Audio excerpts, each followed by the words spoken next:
Joshua, I think it looks like you're trending towards being the backup center. What does that entail? And can you even think of yourself as the backup because you have to be ready to go?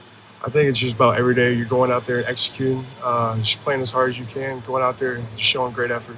And then watching what happened last year, how does that, when you guys had 9 different starting lineups or whatever, how does that factor into your mind through all this as well? It's just going after. I mean, every single week you got to prepare like you're the starter. Go out there and just show effort and discipline, and show you can be out there.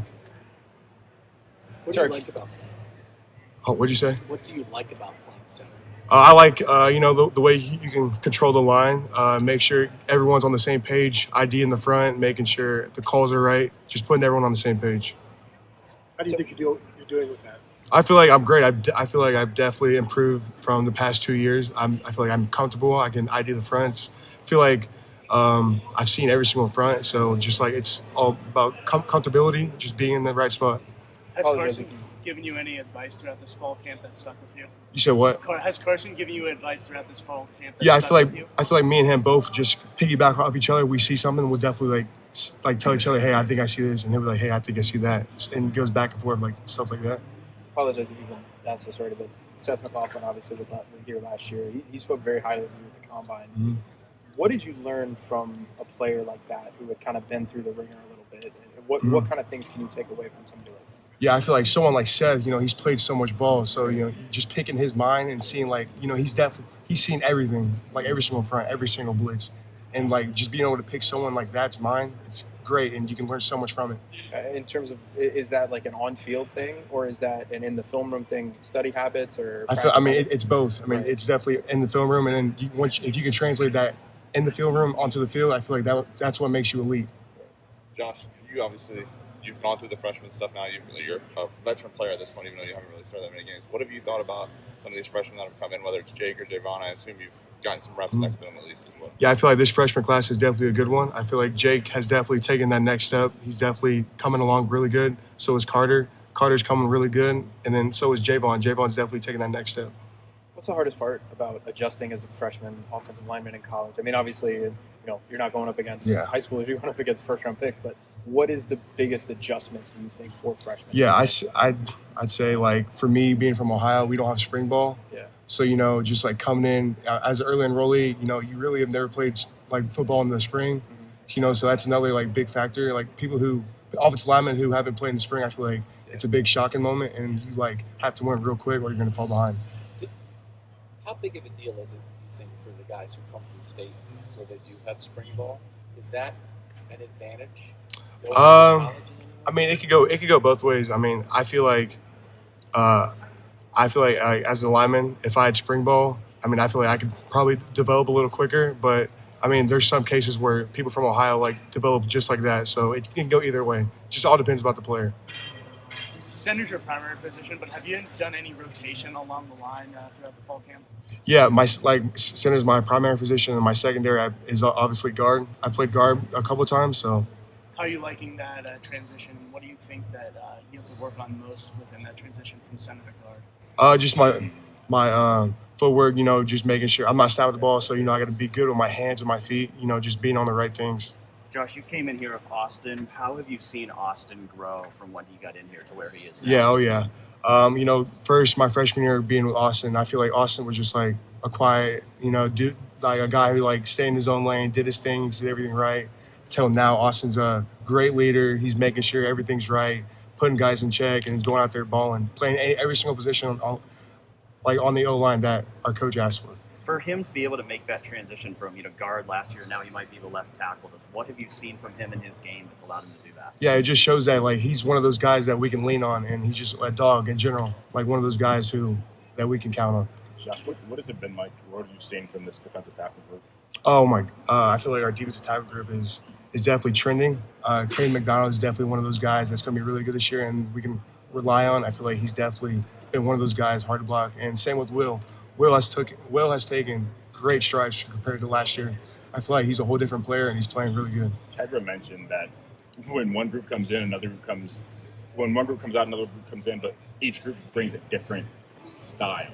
Yeah. What is that like to go against when so many of those guys are so Yeah, I feel like it just helps you as an offensive line because you're seeing two different type of players. Because I feel like Will Smith and K Mac are just two different players, and they play the same position, but they're two different styles, if you know what I mean.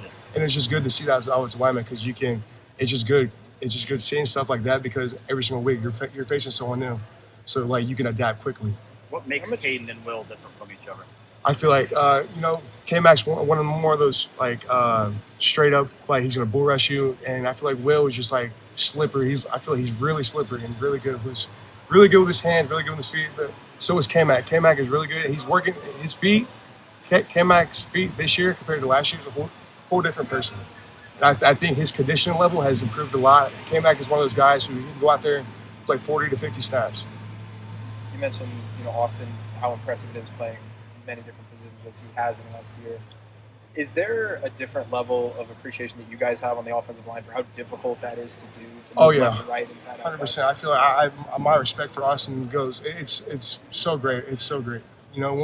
Just playing like right guard, left guard, and then this year he started out at right tackle, and now he's at left tackle. He's just one of those guys where he's just a dog. Like the definition of a dog is that right there. It's obviously like different footwork and different keys and things like that when you have to do that. But when did you first kind of get the sense that Austin could be could be one of those linemen that could do, he can play left tackle, he can play right guard, he can play right tackle, he can play left guard. When did you get that idea? I felt like last year I feel like during fall camp he made great strides during fall camp when Donnie was out. Sure. And then when Donnie was out, he stepped in and just took off. And that's when his game really took off. And then he improved throughout the whole season. To see the way last year went, how does that inspire you to know that, depending on what happens over the course of the season, your time could come at any time and you got to be ready? Yeah, I feel like just like every single week you got to prepare, like you're the starter, and you go out there and show great effort and great discipline, be violent. And how have you seen What'd you say? When you got how physically different are you? Like weight-wise? You got everything. Strength, mobility. I feel like when I got here, I was around like 280, 285, and now I'm at 300. And I think, when I first got here, my bench and squat was super low, but now like I've made like great strides into that. I've like improved my bench press by like 2.5 times. So I feel like coach, like my bench. When you came in, what was your bench? What is it now? I think when I first came in, when I was benching like 225 for like 7, and now I like got it up to 20. So like it just shows that Coach Meg is one of those guys that has improved and just not me, but the whole entire offensive line. How have you seen Carson step up into a leadership role this offseason? Yeah, I feel like Carson, he's definitely like he's had a bigger voice this year than the past because we've had like Donnie, Josh Fryer, like with some of those guys, and Carson has definitely taken that next step. We always know offensive linemen need to be versatile, right? Mm-hmm. They need to be able to play different positions. Yep. But it just feels like the way you guys are talking about it with the primary position and the secondary position is just maybe a little different than the past. Is there more specific focus on that versatility, or making sure you get specific reps at a second position? Just trying to figure out if it's different. I mean, you're always gonna work on your primary, but like if you're secondary, if something ever happens like it did last year, then you're obviously gonna be ready. So do you think this is a result of you guys having to live through it last year, that it's even locked in more for you guys of needing to be versatile? Yeah, 100%. I think that just like making sure everyone is always ready to play any position is definitely something you need as an offensive line nowadays. I don't know if it was mentioned here. Austin Searveld said if he needed to play center, he could do it tomorrow. Do you think that's a lack of disrespect from Austin towards the position? He's definitely tried, and I was like, Austin, you gotta do this, gotta do that, and he was like, oh, okay. Thank you. Yep. Oh yeah. Is it? What's the biggest difference in style of coaching between Coach Fry? I feel like now since we have a couple of line coaches, it's more like we can go like 2 group, and we can have 2 like right side, left side. We can do that with with 1 coach. You can only have like a full group, so it's kind of different like that. So more opportunity for more hands-on. More like you get more reps, more indie reps. You can work on your craft, so you can improve quickly. Yeah, it's interesting how this stuff develops. Yeah, it's definitely interesting for sure. I mean, I like it. I'm a big fan of it because you get more reps. You can improve better on your game, footwork, and stuff like that. That makes sense because it used to be like there were such regulations around like how many guys. Yeah, how many coaches? Yeah, you can only have like really 2 coaches, and then because the analysts weren't allowed to coach. but now they are. So But now, because if the idea is helping you guys develop, yep. then it's like, okay, well then let there be more experts Oh, who yeah. can get their hands on it. Yeah, I right? agree. That just helps everybody. Mm-hmm. And you actually are noticing that. That's good. Yeah, for sure. Sometimes like the NCAA and stuff they do is like, what's the NCAA? And it's like, oh, this is like a smart change. Yeah, for sure. Let's help the players develop even better.